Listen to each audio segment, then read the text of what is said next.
So last week is introduction to formal method, and then that one is more on theory questions. Okay, if you check on the past year questions and so on, those questions from chapter 1 mostly will be more on theory questions. Does not relate to Z schema or whatever at all. Okay, so starting from chapter 2 onwards, will be towards the Z language or Z schema already. Means that whatever that you learn from this chapter, mostly you are going to use in your Z schema later. Okay? So, from this chapter, of course, same thing, introduction to Z language first. Okay, so but we are going to learn a little bit about set. What are the symbols that mostly you are going to use for your Z schema? Also, how to declare variables, and then at the end of this chapter will be how to start writing your Z schema. So that is the objective of this chapter. Okay? So I think all of you know I just call Z because this is the actually how you pronounce the language that you are going to use for this course. Okay, actually we are going to use a lot of mathematical notation later, and also set theory and logic. Okay, so for this course we are going to use a lot of this, and then Y comes into the word Z here actually from this one. The name is Zamilo, from that then they start with Z and so on. But this one, of course, we won't ask you in the exam, whatever, what is the name and so on. Just that introduction for this, how we name or how we pronounce the language is Z language. Okay, and actually it's an old language. Okay, formal method, old formal method language, because we have many. The most popular for teaching students and the bachelor student will be either Z, BDM. Okay, the one that if let's say you further study to your master and so on, there are other formal languages that you are going to learn also. Okay, but the easiest, I think, in terms of easiest language to learn is either Z or BDM. So for our class, we are going to go for Z language in this case. Okay. So, as usual, last week we have actually discussed about model-based or model-based notation. Okay, so Z is one of the model-based, because later in when you start writing Z schema and so on, you will see that you are going to represent the information in Z using state. Okay, so similar like you have your module. That's why for your assignment, normally I will ask you to choose modules and so on. So your state will be the module. We are going to use module as your state schema. Okay, then after that, your operation. Okay, for your assignment, we will ask you to find 3 operations. Okay, these operations will be the operations that you are going to use to show the behavior inside your system. Okay, so this Z is actually model based. So representing to represent state and behavior of the system. So how are we going to represent later is if you refer to the assignment from last week and this week, normally we will ask you to do the find the title, okay, and then list the modules, and also after that list the operations or functions under those modules. Because from your module that you choose, this is going to be the state schema for you. Okay, and then after that, okay, the operations that you are going to choose from a list of operations that you have, okay, those are actually to represent the behavior or operations of your system. Okay, behavior means something change state, remain, and so on. So you are going to use that, okay, to represent inside your schema later. Okay, so when we talk about state, okay, you are going to look also a few states later where you are going to have what we call as initial states. Okay, we call as state space schema. We have also operation states. Okay, we have also query states. Okay, And then later, after that, you are going to have any error schema states. And the last one will be what we call as complete schema states. Okay? So all these is actually possible states that you are going to have in your Z schema. And then you are going to show this through your assignment later. Okay? So these are actually the things that you should know when you start doing your Z schema later. Okay. So in your Z schema later, we are going to represent graphical construction lah. We call as schema. Okay, the graphical construction is a symbol that actually last week I showed you. But here is actually, we call that symbol as a schema symbol. Okay, so it's not like your use case diagram, whatever that you have bubble, all those things. No, this one is more on the one shape, okay, where you have the upper part and below part. Okay, similar like you draw class diagram, you have the name of the class, you have the what attributes and operations and so on. So same case here is similar like that, just that you have the name of the schema, you have the predicate part, and you have the declaration part also. So all this is actually what you are going to know what to put inside each of these part. Okay, to show whether it is going to be your state space schema, or whether it is initial state, or whether it is going to be the any query state, operation states, and so on. Okay, so we call this graphical notation, we call as schema. Okay, so as I told you just now, okay, a lot of Z later, you are going to use set theory. Okay, you are going to use set theory. So before we proceed with Z schema and so on, let's recap of what you have learned about set before. Okay, so because these symbols that you are going to use later will be mostly used inside your schema. Okay, so let's recap. So just to let you know, whatever that you do in your Z later is actually in set.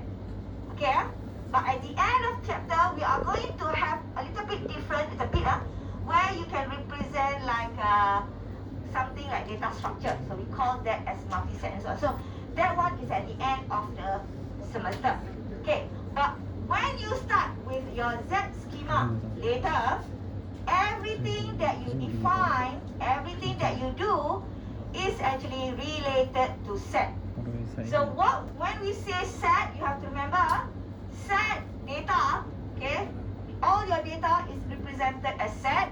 So when we talk about set, the data cannot be duplicated.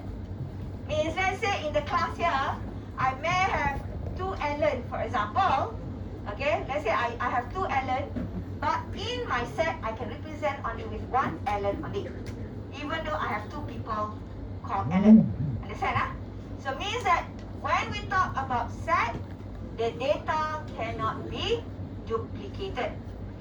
Okay, but the arrangement of data is not important. Means that, let's say you have Ellen, you have Siti, you have Lynn, whatever, the arrangement is not important. You can put Siti first, you can put Ellen the last one, doesn't matter how you want to rearrange the data.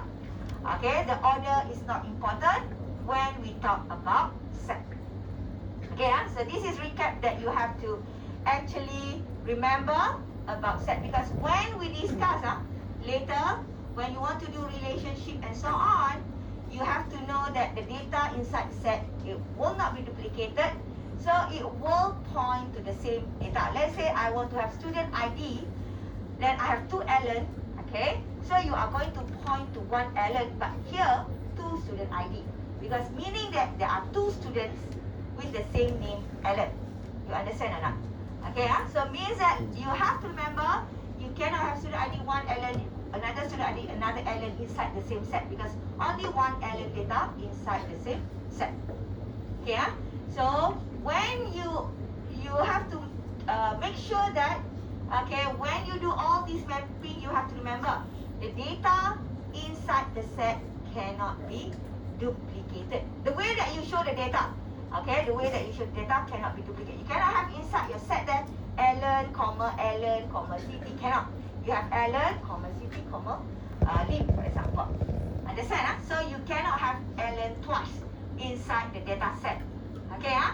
So that is actually what you have to remember, the first thing about set. Okay?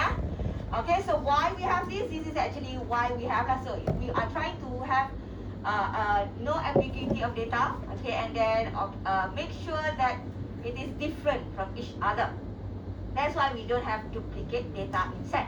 And then each elements in the set we are going to call elements or member. Like each data inside the set we are going to call elements or member. Okay, so I think all of you learned about this before.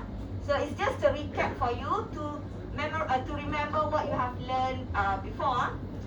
Okay, so last week, okay, you have done a little bit about set last week, okay, in your tutorial 1. So actually, I cannot remember what is it called, like binary number, rainbow, whatever, all those things. If you remember the tutorial questions from last week, you have done a little bit of that about set last week in your tutorial. So normally when you represent the data, you use set, curly braces is needed. Remember that. When you want to represent the data in your set, you have to use curly braces. Okay. So when you use curly braces, all the data inside the curly braces, this is the one that you cannot duplicate. Okay, so that one, I think you have actually done something a little bit of set last week already. So this is another example that you can actually represent set where of course you use curly braces. Inside here are actually the data set. Okay, the data inside your set where this data cannot be duplicated. Okay, here I put like this. What does equal means? Okay, I know that in your programming, equal mean compare. When you write programming, when you want to compare A, whether A is the same as B, comparing, you put double equal normally in your programming. But in Z, double equal does not mean compare. Double equals mean define as. Okay, define as. What does define as means? That you are telling people ocean here is actually consists of these 4 data. Okay, so that is what you mean by this statement. Equal in Z schema does not mean comparing. Okay, it means define as. So when you do like the algorithm whatever in your Z schema later, you want to do compare. Don't use double equal. Okay, don't use double equal. Use 1 equal only. Even though you are comparing right hand side with left hand side. Okay, you use 1 equal symbol only. Okay, double equal for Z will be meaning as define as. Okay, so the statement here means that ocean, the data of ocean is actually consists of these 4 data. Same thing for others. Example. Okay, so meaning that you have this data like this. So the meaning of double equal is actually define as. Okay, and then when you want to show set, remember curly braces is needed. Okay, curly braces is important to show the data in set. Okay, so the symbol. So from this slides onward, there will be some symbols that come into the slides where you have to remember all those symbols. Okay, remember all those symbols because in your test or in exam, the Z glossary shows all the symbols will not be given to you. So whatever that the symbols that you are learning from today's onwards, you have to keep in mind, you have to actually remember all those symbols, the meaning of all those symbols. Okay, first one, I think all of you have seen this symbol last week. Okay, in your tutorial. So this is member of. Okay, so this is member of. The slash one means not a member of. So normally this symbol, okay, we are going to use when we want to check the data whether exists or not in the database. For example, let's say customer, right? Normally customer, you want to add new customer or you want to add new staff, for example, doesn't matter lah, staff, customer, whatever. Let's say you want to add new staff or new customer. Okay, so you have a list of customer in your database. Okay, you have maybe around 50 customers in your database. Okay, assuming that you have 50 customers in your database, then there is one name of customer in your system. Okay, so you want to add this customer into your database. Okay, so first thing is, okay, when you want to add the customer into the database, you have to check, right, whether the customer name already exists or not in the database. Because remember, this is a set. If the customer that you want to add is Alan just now, in your database I have Alan already, then exists already, you cannot add. But if let's say you want to add Alan, but the Alan is not in your database yet, then you can add Alan into database. Because set, you cannot duplicate. You cannot duplicate data. So you have to make sure that the data does not exist. So how to show the data does not exist? We use not a member of. Okay, so how to read the statement? Actually, does Alan exist or not in the database? Okay, exist. So normally the symbol that we represent will be not a member of or a member of. But the way that we say the whole sentence is either exist or not exist. Do you understand? That's it. Let me show using Microsoft Word lah. Let me install first. Yeah. Because every time in the lab, in the EK,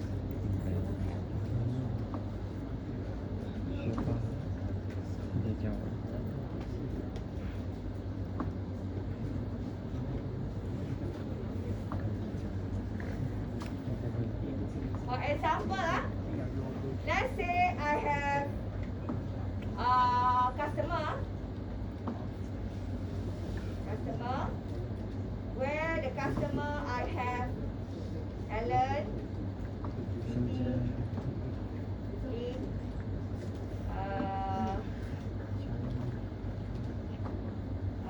anybody lah, aku lah, Sandy, okay, Andy, whatever lah, okay. So let's say these are my list inside my set lah. So now the new customer equals to let's say Alan. The name of the new customer is Alan. So when you want to write the statement, okay, in your Z schema, okay, I'm not using any variable yet. So the way that you write, you are going to write Alan. Okay, to check, you use member of customer. This one or not lah. For now,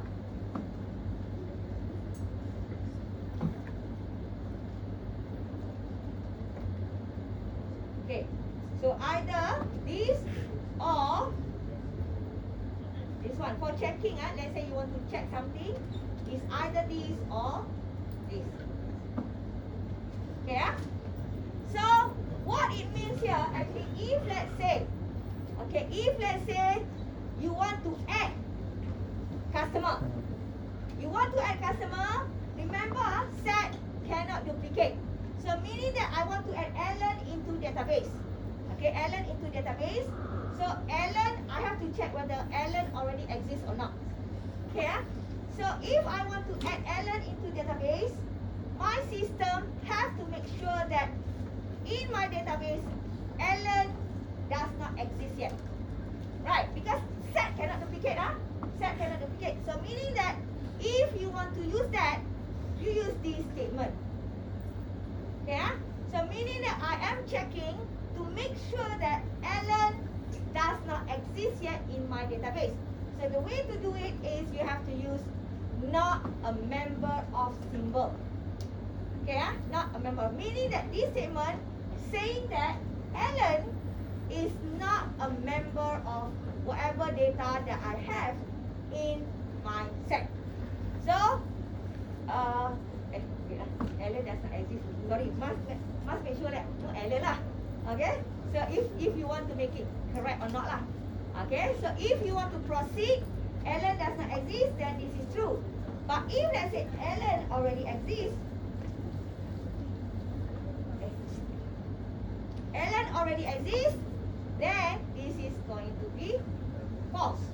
So when you do something like a checking, you have to know whether in your database will provide you true or false answer.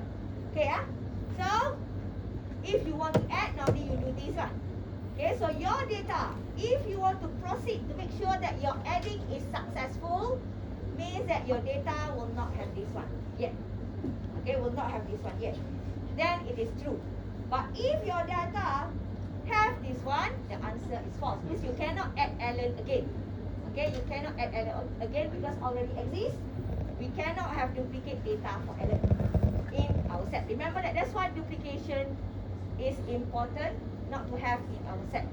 Okay, so means that when you do set, you have to remember cannot duplicate data, cannot duplicate data.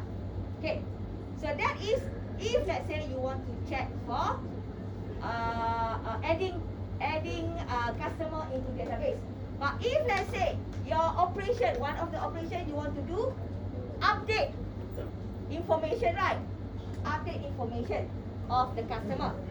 Then if you want to update information, update the customer info, for example, then your statement is to make sure when you want to update the information of one of your customer, maybe the handphone of the customer change. Okay, so you want to update the information of the customer. So if you want to update the information of the customer, first of all, that you have to check that your customer must exist in your system first. Okay, if your customer does not exist, how to update their information? Okay, so your customer must exist in the system. So in order for you to show exist, normally you do member of symbol.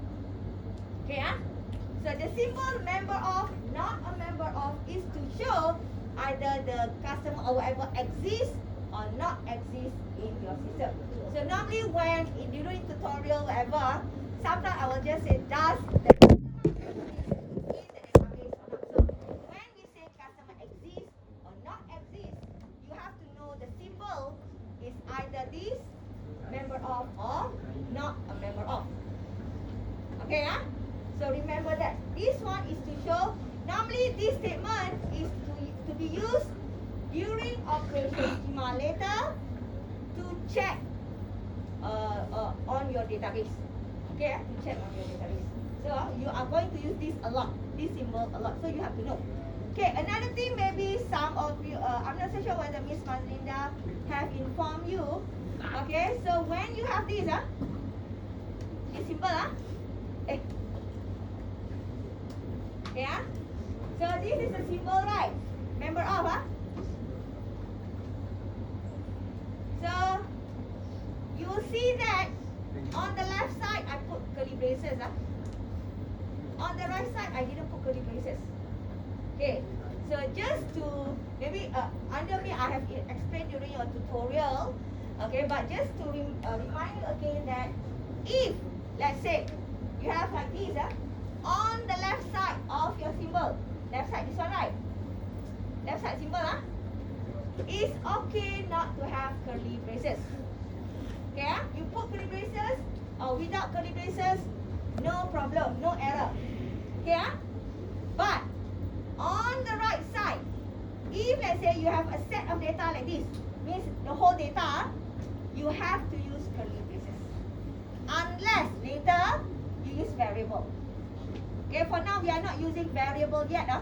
We are just using curly braces.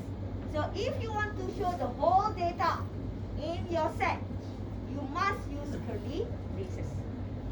Okay, but for the left side of the symbol, left side of the symbol is okay not to put curly braces.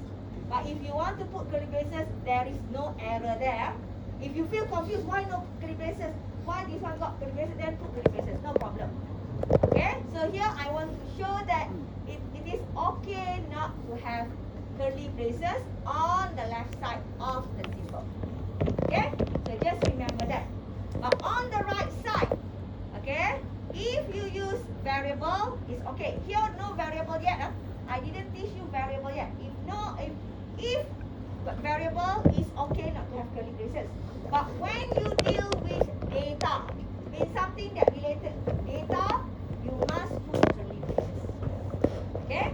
Variable is actually variable to represent data. So when we talk about variable, this is not totally 100% data yet, because you are referring to data later.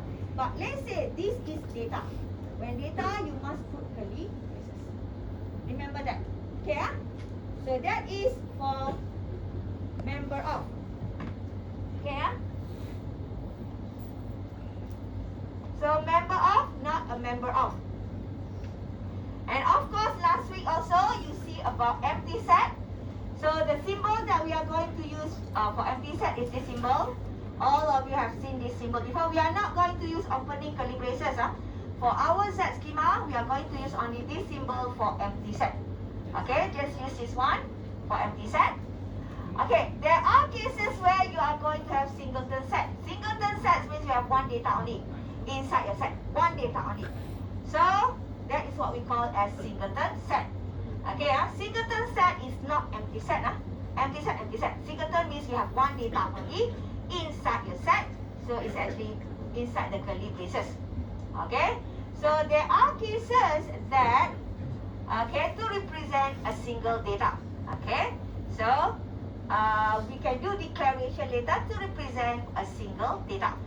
Okay, so normally when we declare singleton, especially like something like you want to really have only one data where you do comparison with that. Okay, but if let's say you don't have singleton, it's seldom used. Okay, except you declare variable as single data. Okay, so that one is later. That one is later. But normally in a normal set, we seldom use single set data. Okay, so subset. You have seen also subset before. Okay, subset is actually, I think you know what is subset lah. So subset is you have, let's say, two sets, set A and set B. So if set A symbol, let's say data is lesser than set B, we can say also set B as a subset. But if let's say set A is equal to set B, also subset. Okay, set A equal to set B, also subset. Set A less than set B, also you can use the symbol subset. Okay, so the symbol subset you have learned here. So this is the symbol for subset.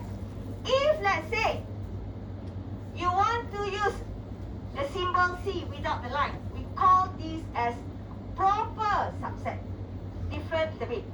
Proper subset cannot have set A equal to set B. Meaning that you can have set A less than set B, but you cannot have set A equals to set B. That is proper subset. Okay, so how do we want to differentiate these two? Normally, when you talk about data, okay, let's say whatever the whole data, you can have the same. There is one of the tutorial question that we will use proper subset also. So for example, from the tutorial, I just give you the scenario from the tutorial where in the hospital, you have a bed in the hospital where patients will occupy the bed if you are actually been admitted to the hospital. Let's say you have 100 beds in the hospital. So the patient that are going to occupy the bed can be a subset lah. Means that can be the same as total of the bed there. Means that you can have 100 patient equals to 100 bed. So or you can have lesser patient than bed. Means that maybe you have 90 patients, bed is total 100. You can still use subset of. Okay, but if let's say you want to show something that link to the those, let's say, because when you have 100 patients occupy 100 bed means full already. So if let's say you have other patients come in that need to be admitted, so normally maybe you can put them on the waiting list. Okay, waiting list where to be admitted into the hospital. So one patient discharged, then you can take from the waiting list, then assign to the bed, right? Okay, So now you can make something of your scenario where if, okay, if the bed or the patient, okay, is a proper subset of bed, means that proper, meaning that there are at least one free bed, meaning that implies that the waiting list is empty. You understand or not? Okay, let's say I have 100 beds, patient 98. Okay, so you can say that patient proper subset proper subset no equal their bed. So means that we cannot have equal to 100 Understand Meaning that because I have three things patient, bed and waiting list So I can say that if I have at least one free bed, I will say that nobody on the waiting list. Is it true or not? If I have, in my system, if I have one empty bed, at least one empty bed, I can say that nobody on the waiting list. Is it true or not? Yes, right. Faham tak? Okay, now we have to consider, because this is a scenario that you have to think of your system assignment later. Okay, so now I have in my system, I'm going to have three table. Three table, we call table in our database table, we call it table, right? I have table patient, I have table bed, I have table waiting list. Okay, so now I have 100 bed. Bed 1, bed 2, bed 3 until bed 100. Okay? Okay. Then I have patient. Patient 1, patient 2, patient 3, patient 4. So my original system, 100 patient can occupy 100 bed. Okay? 100 patient can occupy 100 bed. So means that I can put something like this in my system. Let's see, I show you like this. Now you start confusing already. I don't confuse. Starting only. So let's say I have P for patient. I have 100 patient. Bed, I have 100 also. Now W is for waiting list. This one is up to us. How many? Yeah, I have this. Yeah. So now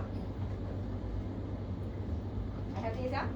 So I want to show that in my system, when I design my system, because I have 100 bed, then I can have as maximum as 100 patient to occupy the bed, right? Right. Maximum 100 can occupy the bed, right? Is it true or not? At one time, I can have maximum 100 patient occupy 100 bed, right? I cannot have 101 to occupy 100 bed, cannot. So means that I can show something like this. P can be a subset of B.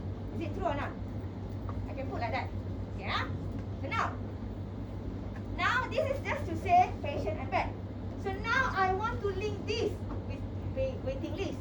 If let's say this one occupied, then we may have nobody on the waiting list, or we may have at least one inside the waiting list because already full. So there may or may not be patients on the waiting list. Okay, so we can have like that. But if let's say I want to show that if I put P proper subset of B. Okay, so now means that my data P cannot be equal to 100. Because proper subset. Proper subsets means cannot be equal to 100 at all. So maximum of P here will be 99 only. Okay? So, if I have this scenario, do you think there is a P of people or not inside the waiting list or not? If let's say there is one empty bed here, do you think got person on the waiting list or not? What do you think? Ada. Nobody. Because waiting list will be there if you have bed full, right? So if you have this means, this statement means bed is full up. Right. That is full up means occupied by the patient. Occupied by patients. Okay, occupied by patients. Okay, and we may may have we may have somebody may have patients on the waiting list.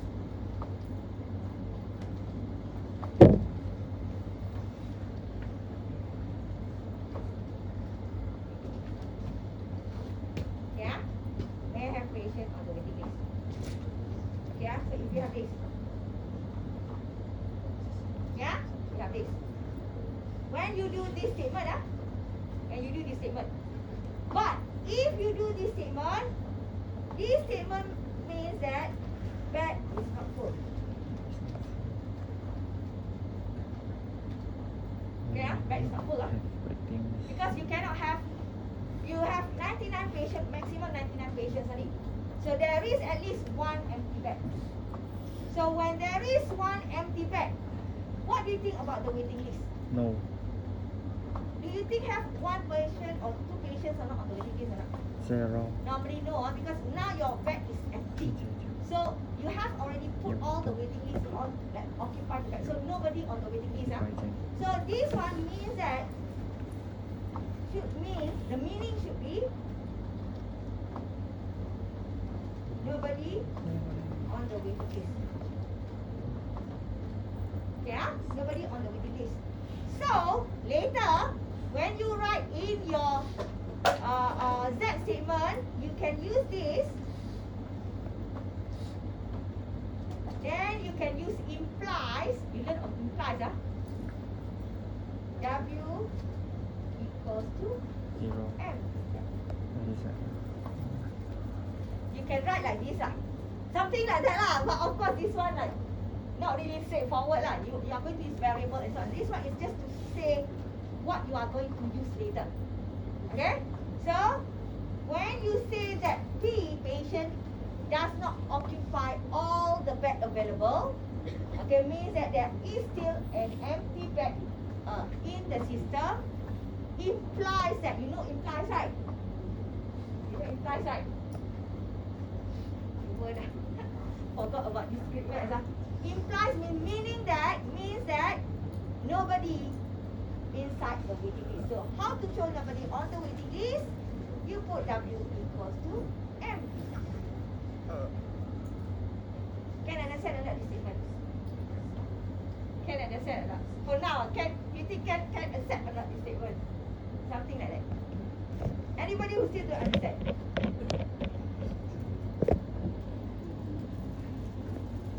Can?